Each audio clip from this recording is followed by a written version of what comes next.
Assalamualaikum warahmatullahi wabarakatuh. Selamat pagi anak-anakku kelas 5. Hari ini kita akan belajar tema 3, subtema 2, pembelajaran 1. Mari kita mulai pelajaran kita hari ini.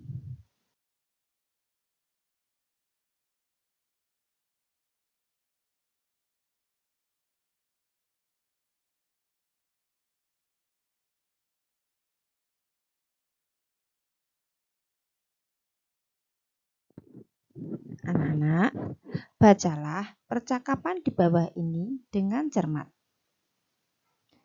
Semalam, aku melihat iklan tentang obat sakit perut baru untuk anak-anak di televisi loh, kata Dayu.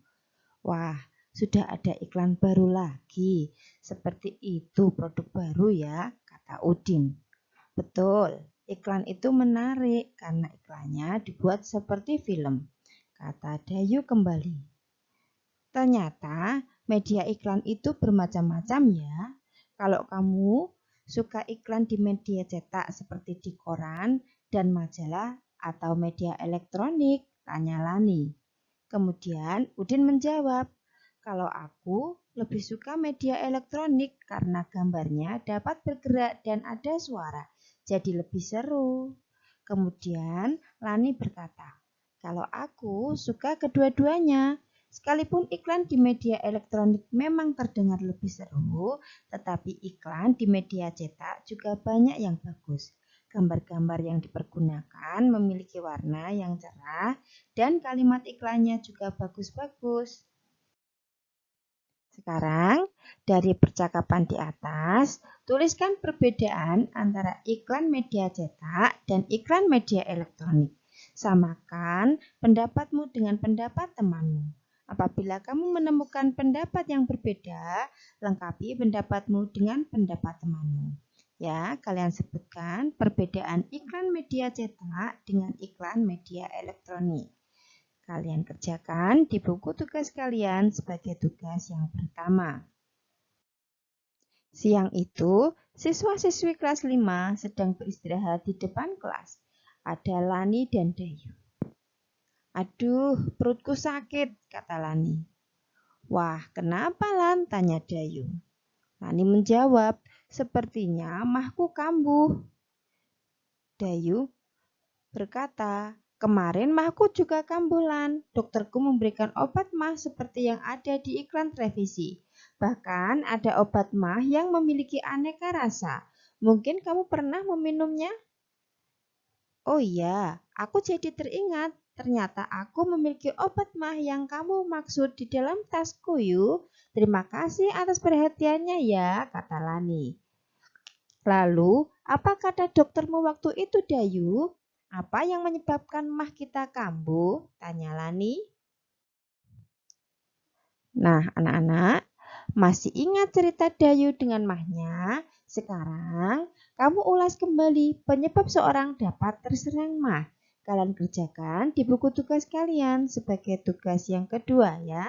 Penyebab seseorang terserang mah ya. Anak-anakku, selain gangguan mah, sistem pencernaan kita dapat mengalami gangguan lainnya. Ada beberapa faktor yang menyebabkan gangguan tersebut.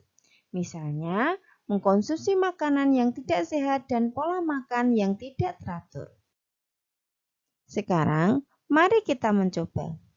Bekerjalah dengan temanmu. Pilihlah satu macam gangguan pencernaan.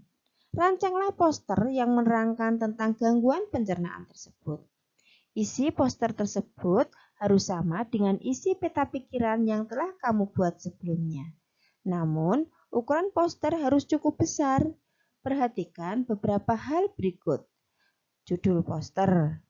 Ya, judul poster harus dapat terbaca dari jarak minimal 2 meter dan menarik perhatian. Kemudian yang kedua ada informasi.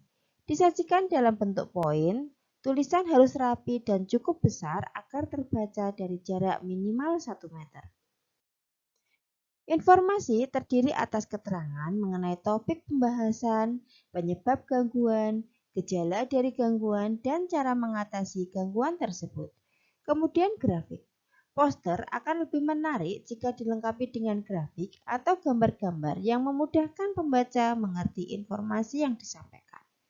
Kemudian sumber, cantumkan pula sumber informasi yang digunakan. Kemudian ada refleksi, tuliskan pesan dan kesan mengenai tugas ini dan pelajaran yang didapat. Apabila memungkinkan, pasang foto anggota kelompok. Nah, ini contoh poster ya. Ini contoh poster. Kalian simak baik-baik. Anak-anak, berdasarkan contoh poster di atas, diketahui bahwa diare ditandai oleh buang air besar dengan tinja encer atau berair dengan frekuensi lebih sering dari biasanya. Oleh karena itu, orang yang mengalami diare akan lebih sering ke toilet untuk buang air besar dengan volume tinja yang lebih banyak dari biasanya. Diare dapat menjadi gejala penyakit yang lebih serius seperti disentri dan kolera. Gejala yang biasanya ditemukan adalah buang air besar terus-menerus, disertai rasa mulas yang berkepanjangan, dehidrasi, mual, dan muntah. Kemudian pemberian cairan dan elektrolit seperti larutan garam akan sangat membantu memulihkan keadaan tubuh yang kekurangan cairan dan elektrolit. Minum cairan oralit merupakan cara pengobatan yang paling efektif terhadap gejala diare. Apabila cairan oralit tidak tersedia, maka kamu dapat membuatnya sendiri. Ya, bahan-bahannya yang pertama setengah sendok teh garam, kemudian 6 sendok teh gula pasir, 1 liter air hangat, kemudian pisang secukupnya untuk menambah kalium dan rasa. Ya, cara membuatnya. Yang pertama, larutkan gula dan garam dalam air hangat. Kemudian yang kedua, pisang dapat dilumatkan secukupnya atau dicampur atau dimakan begitu saja. Itu adalah cara pembuatan oralit yang bisa kamu praktekkan sendiri di rumah saat kalian terserang diare. Anak-anakku, pembelajaran hari ini telah selesai. Kurang lebihnya Ibu mohon maaf. Wassalamualaikum warahmatullahi wabarakatuh.